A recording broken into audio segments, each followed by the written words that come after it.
Well, welcome to week number 4 of our series called Let's Get Selfish. Yes, let's get selfish. I'll tell you what, it's been a lot of fun so far. We've got one more week to go, this week and next week. And we've been learning a lot of stuff here, a lot of things about forgiveness. That's what our series is about the subject of forgiveness. And what we're doing in this series, as you well know probably, is that we're getting selfish for a little bit. And we're trying to find out what's in it for me, or, what's in it for you when we do forgive. There's a lot of ideas and a lot of different theories and theologies and all that kind of stuff about forgiveness, and most of which have some errors in them and all those different kind of things. So we've been talking about how, what true forgiveness is and the definition for forgiveness, and how we can truly give and what true forgiveness is and all those different kind of things.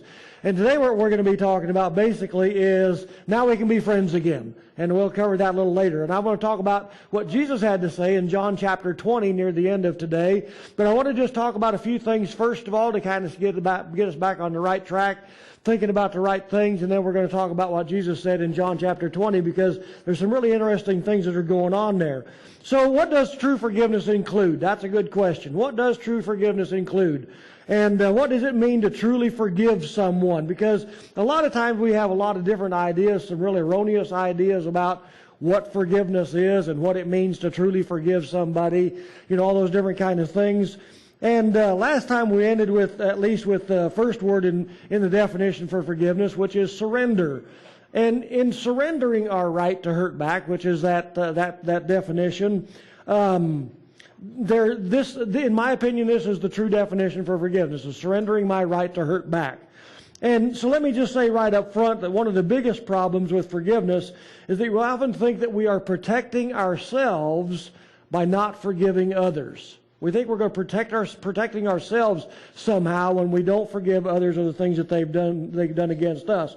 That and within that whole scenario is that if we don't forgive them, that somehow we're making them pay for what they have done to us, right? I mean, it seems weird, when you say it like that, but that's really what's happening. Is in a lot of our minds we're not forgiving someone because we want to make them pay for what they've done to us. As weird as that is, that's really what we're doing. But what you need to know is that Paul is actually telling us to get selfish for a bit and to be honest about the fact that the one that we're really hurting in this is us. In our unforgiveness, the person that we're really hurting is ourselves. That's who's really getting hurt here. Way more than we will ever hurt them. So the fact is that one of the hardest things to do with those that we feel has wronged us is to give up the idea. One of the hardest things, the most difficult things we have to deal with in forgiveness is to give up the idea that I've got to somehow make the other person hurt at least as bad as they have hurt me, right? I mean, that's really what we want to do. And that's really what we're trying to do when we retain our forgiveness of others. When we don't want to forgive them for what they've done to us, we want to make them hurt as bad as I have, and probably a little bit worse. So Paul says in Romans chapter 12 and verse 19, we've looked at this for a little bit in the past. We're going to look at it again. He says, never take your own revenge, beloved, but instead leave room for the wrath of God, for it is written, vengeance is mine, I will repay, says the Lord. Now, actually, that vengeance part there, the last part is a quote out of the Old Testament. And it's quoted from the Old Testament book of Deuteronomy, and within the context of that whole chapter, or actually this is actually kind of the whole thing, is it's talking about this verse is kind of a sort of a commentary on Deuteronomy. So what you need to know about the word revenge, and which is the first word in that verse there, what you need to know about revenge is that it is differently, it's translated in different ways. It's variously translated in other places in the New Testament as punish, or punishment, or avenge, or avenging, and even in one place it's translated as legal protection, or it can be translated as legal protection. So let me just stop for just a second. This extra won't cost you nothing, just happened to cross my mind. Is that, there are times when we do need to use the law in that sense of the word to bring protection upon our families and upon someone else. You know what I'm saying? I mean, if there's something legal that's happened to you in a really legal sense, and we'll talk about that in a little later. But, there are some things that certainly we do need to take care of in a legal way, that need to be taken care of in that way, all right? And that doesn't have anything to do with whether we have forgiven them or not. Sometimes there are legal actions that need to be taken against another person. Say somebody who's raped your daughter or murdered your son or those kinds of things. That's not really what we're talking about here today, because those are legal kind of matters. So as a matter of fact, this is the only place in the New Testament that this particular Greek word is translated as revenge. It's the only place that I could find anyway. Meaning that, in my mind, what that means then is that we think it's our job to make them pay for what they have done to me. Okay? And that's what he's trying to tell us here, is that don't think that you need to take revenge on somebody else. That it's our place to take revenge on somebody and to make them pay for what they have done to me. On the other hand, the specific Greek word translated as vengeance here is a different word. And, in the vengeance is mine, I will repay, says the Lord. It's actually translated as punishment in other places, in the sense of a disciplinary action. Okay, keep that in mind, because that's important. Vengeance as a disciplinary action, and discipline meaning that you, like you would discipline a child or something like that, that you'd help them to understand that this isn't a good thing to do, that it's harmful for them, it's harmful for other people, all those kind of things. So in 1 Peter chapter 2 and verse 14, he says, submit yourselves for the Lord's sake to every human institution, whether to a king as the one in authority, or to governors as sent by him for the punishment of evildoers and the praise of those who do right. So he's talking about the law there, talking about in a legal sense that's what the law is there for, is to bring punishment upon those who need to be punished for the things that they've done. And the word punishment in Romans chapter 12 and verse 19 literally means to vindicate a person. Means to vindicate a person, or to clear someone of blame or suspicion. Okay, and I'm hoping that's really creating a little bit of consternation in your mind right now, a little bit of, maybe you're going into a hum, because for punishment would mean vindication. That sounds backwards, doesn't it? Sounds like it should be the other way around. Well, punishment is to make them pay, or, to make them pay for whatever it is that they've done, whereas vindication is to clear someone of blame or suspicion. Okay, so the question then is that who is being vindicated here? Right? That's the question we need to ask. Who is the one who's being vindicated? Who is the one who's being cleared of any blame or any suspicion at this point? Because most of us are saying, well, the person has done wrong. That's what they're talking about. They're talking about the person who's done wrong is the one who's being vindicated or cleared of suspicion. No, that's not what's happening. Is that what Paul is talking about in 12:19 when he says, never take your own revenge, beloved. He's saying that word vengeance. He said, vengeance is mine. Vengeance is mine, I will repay, says the Lord. That's a clearing or a vindication of a person. No, who's being vindicated? You are, not the person who has done wrong. See, we always look at that backwards, and we want to say, well, God is going to clear the person who has done wrong. God is going to vindicate them of what they have done. No, that's not what's happening here. Is that God is showing the other person the things that they have done wrong to vindicate you and say that you are the one in the right. Okay? Make sense? Think about it. Give it some thought. Because what's happening there, and when Paul talks about, when he says that never take your own revenge, that it's your position to make someone else pay. He says, no, God is the one who's going to do that. And in that sense, then, what he is doing, he is clearing your name, not theirs. He is helping them, he's causing them to understand what they have done to you and thereby clear your name. Now, so it can't be you who is the one who has done wrong. You're the one who was wrong. So how do you feel about someone who has hurt you? I mean, what do you feel when somebody has hurt you deeply in one way or another? I mean, don't we actually want to punish the other person? I mean, isn't that really what's kind of on our minds, is to punish the other person, like a parent might punish their children for something they've done wrong, for the purpose of teaching them to never treat you like that again. That's kind of what we have in mind a lot of times when we think that we need to punish somebody else. So even though the fact is that the lawyer commercials on TV these days just, I'll say it straight out, they just really piss me off.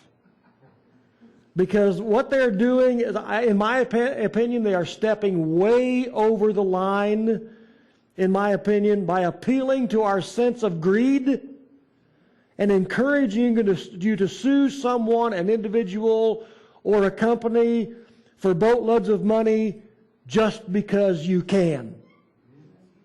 They're putting that crap in your mind, saying, hey, you can take them for a bunch of money. If you have the right things, if you've taken this pill within the last 400 years, and you had this particular symptom, you might be owed a whole boatload of money. Come and see me.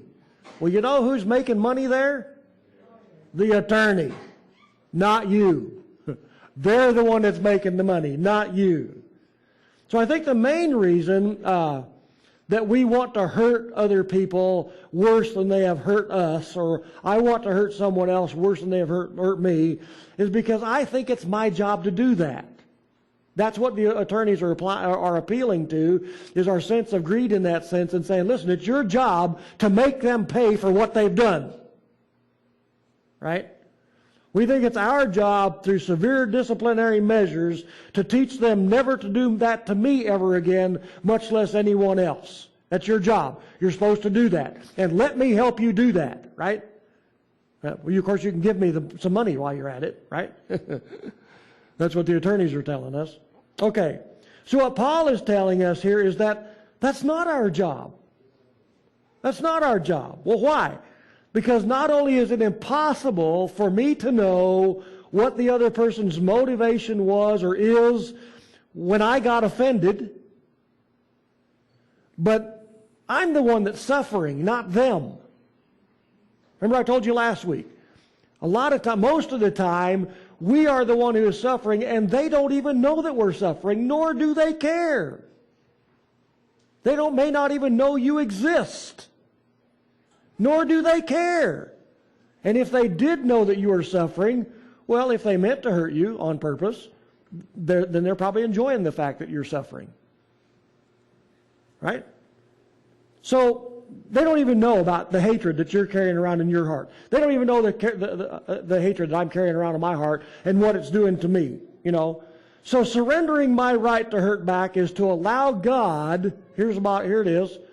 Surrendering my right to hurt back is allowing God to vindicate you, to clear you of any blame or suspicion or guilt, for whatever it is the other person has done to you. I know that's backwards from everything you've been taught, maybe everything you've ever thought. But surrendering your right back to hurt the other person back, is literally allowing God to vindicate you for any hurt or any wrong or any suspicion that there might be on your part for what the other person did. Now, the other side of that is that if you choose to take revenge for what they have done to you, who's going to look bad? You are. You are. And you will not be vindicated. As a matter of fact, you'll be fingered as being the person that really has the bad attitude here, right? They may not even know what the other person has done to you, nor do they care, the rest of the world. All they can see is what is your bad attitude toward that other person. So you're the one that's going to end up looking bad, and you're going to end up hurting yourself even worse. So what happens here is that surrendering my right to hurt back has allowed God to vindicate you, or to clear you of any blame or suspicion or guilt for what the other person has done to you, by God being the one to exact upon the other person what God knows is the best way of getting them to understand what they have done to you. You can't do that. Now, there are steps to go through in the Bible, sure enough, to, to clear the air between us or between friends, to go to them and say, hey, here's what happened, and, is that really what you meant to do, right? Here's what I heard you say. Is that really what you said? Is that what you meant? Most of the time, well, I'm really bad about saying things that sound wrong, but aren't. So I'm trying to learn to ask the other person, or hearing somebody else say something wrong and say, well, this is what I heard you say. Is that what you really meant? Well, no. No, that's not what I meant at all, And so, a lot of that stuff can be cleared up immediately by just simply finding out if you heard right, or finding out from the other person if they heard you right. Okay. So let's take the next phrase then in this definition. Forgiveness is surrendering my right to hurt back. Well, we've talked about the fact that you absolutely do have the right to feel hurt, to be upset, to be hurt about all the things that have been, to be angry even. Yes, you do have the right, certainly, to hurt them back as bad as they have hurt you. Absolutely, you do have that right. That's not in question here. You absolutely do. As a matter of fact, the verse in the Bible that has often been used, and I can think of I've heard in a lot of different movies and stuff, you see that verse is often used, and I think it's misused and mistranslated, has been for centuries, to justify this particular critical aspect of forgiveness. And it's found in the book of Exodus. And I'm sure you've all heard it before. Exodus 21:4 says, eye for eye, tooth for tooth, hand for hand, foot for foot. Right? And we like to use that. As a matter of fact, in the movies, a lot of times the bad guy will use that and say, this religious idiot that says, well, the Bible says right here, hand for hand, eye for eye, foot for foot, so on and so forth. So I have the right to do this, right? But what most people have chosen to read this verse as being is this kind of a godly permission slip. This is God's permission slip. Like you used to get a hall pass. I don't know if they still do that today anymore. It's been a long time since I've been in school, so I don't know. Thank God. I hated school. Children, close your ears. But they give you a hall pass. You need to go to the bathroom. You need to go somewhere. It didn't matter. They give you a hall pass. Well, a lot of us kind of look at this verse as being kind of a hall pass from God that says, hey, I've got the right. I can do this if I want to. It's God's divine permission for me to repay you the hurt that you have hurt me with, right? We say, well, God has given me His permission. I can do that. Well, in one sense, yeah, you can. However, what you may not realize is this particular verse and this idea that's given by God here, I can't think of the word I'm really wanting, this particular thought is really meant as a limitation. Not as a permission slip, but as a limitation. So what I want you to do is look and say, and look at what this does not say. What does this not say? Okay, it doesn't say eye for a foot, a tooth for a hand, or your life for my hangnail, right? That's what it does not say. It's talking about a limitation here that says, no, you don't have the right to hurt someone back more than they have hurt you. Now, we have a right to feel hurt. We have a right to be hurt. We have a right to be angry over those kind of things, sure enough. But he's saying, listen, don't go overboard with this thing for sure. It doesn't say that you can overdo this thing. Let me give you an illustration. Many years ago, and that's been a lot of years ago now. I pastored a microscopic church in the southern part of New Mexico, where everybody in that tiny community was basically related.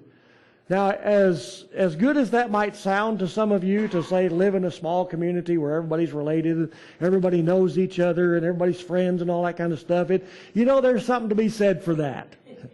However, if you're in that community and you're not related, if you're the guy that's not related to anybody, and you piss somebody off, you done pissed off the whole community. I'm serious when I say that. Literally. You make someone mad, everybody is mad. Well, I must have committed such a crime one time in that microscopic community, because I went on vacation one summer and was gone for a couple of weeks and asked a guy to take care of my mule, who was just a young mule at the time. She was about a yearling or maybe a year and a half old, and she was just doing really, really good. I mean, she was just sweet as she could be. I mean, just sweet like a little kitten, literally. She really was. She was raised right. The guy who had raised her had just raised her just right. And she would, if you're out in the pasture, I mean a big pasture, like a 5-acre pasture where, she could be at the far end and you couldn't see her. Well, if she knew you were there, she'd come to you, and if you wouldn't pay attention to you, she'd stand behind you and she'd put her head over your shoulder so that you'd pet her. And then she'd close her eyes and go to sleep while you pet her. She was that gentle. She was that gentle. Matter of fact, when we'd go to the barn to feed her, I'd put Heather, my little daughter, that was maybe she was 4 or 5, well, she may have been 5 or 6 years old by that time, and I'd put her up on her back. She hadn't been broke. She wasn't a broke mule. She was still young. And then I'd put her up on her back, and I'd lead her to the barn and put her in the stall and feed her. And while she was in the stall, I could crawl on her back and while she'd eat, and she wasn't broke yet. Nobody'd ridden her. She was just that gentle. Well, tell you all that to tell you that when I went on vacation this summer, one of the people in the church decided, one in that community, of course, was in that church as well, and they had a problem with me. So while I was gone, they decided to take their anger on me out on my mule. And when I got home from vacation, I literally thought she'd eaten loco weed. As a matter of fact, I got one of the local ranchers, and I said, hey, he wasn't related to anybody either. I said, hey, come here, look at my mule. What do you think? He said, I don't know. She may have got into loco weed because she's crazy. She was crazy. You step into the pen with her, had 6-foot railroad tie corral, and they were, stacked together. And she would literally go to the other side of the corral and try to climb out of that corral to get away from you. She was that terrified. She never got over that. She never got over that. It took me 3 months to lead her to teach her to lead again. Literally, it took me 3 months to teach her to lead again. And before that, you'd have to lead her. She just followed you. Of course, she'd lead too. Okay, so I've said that to ask you this. Is that eye for eye, tooth for tooth? No, absolutely not. What does torturing my mule have to do with your anger with me, right? If you're pissed off at me, tell me so. If we have to go behind the barn and duke it out, okay. Just leave my mule alone, right? That's not eye for eye. So that's what God is talking about here is that we want to get back at other people. And we can do that. There are ways of doing that, sure enough, to really hurt someone else. That mule is now 24 years old or so now, and she still doesn't like men. I know who did it. It was a man and a couple of boys, and she still doesn't like men. She likes women, but she doesn't like men. Okay, so the same applies to you and me, is that there is no doubt that we absolutely do have not only the right to feel hurt for what other people have done to us, but we also have the right to hurt them back. But you know what? As long as we hold on to that right, and as long as we use that right in that way, we are harming ourselves way more than we will ever harm the other person. What has it done to those people who tortured my mule? Well, I know the Lord is working on their hearts as well, and I've let Him do that. It's been really hard for me because I really wanted to go torture them back, not their animals, but them, So there is that part of us. Okay, check out this little clip, and then we'll talk a little more. Does this mean we're not friends anymore? If I thought you were my friend, I just don't think I could ever.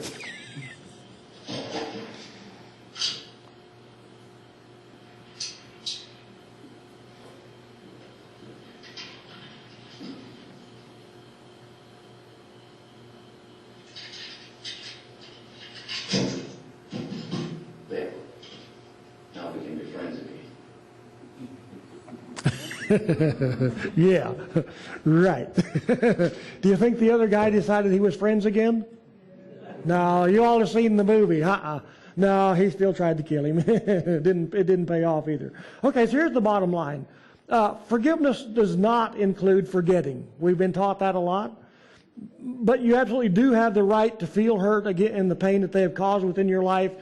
Not only that, but you have the right to hurt them back. However, any attempt that we might make at hurting the other person back is going to hurt us way more than we have hurt them. Okay, so that's exactly, and here we're going to come to what I really wanted to talk to you about for just a few minutes here today.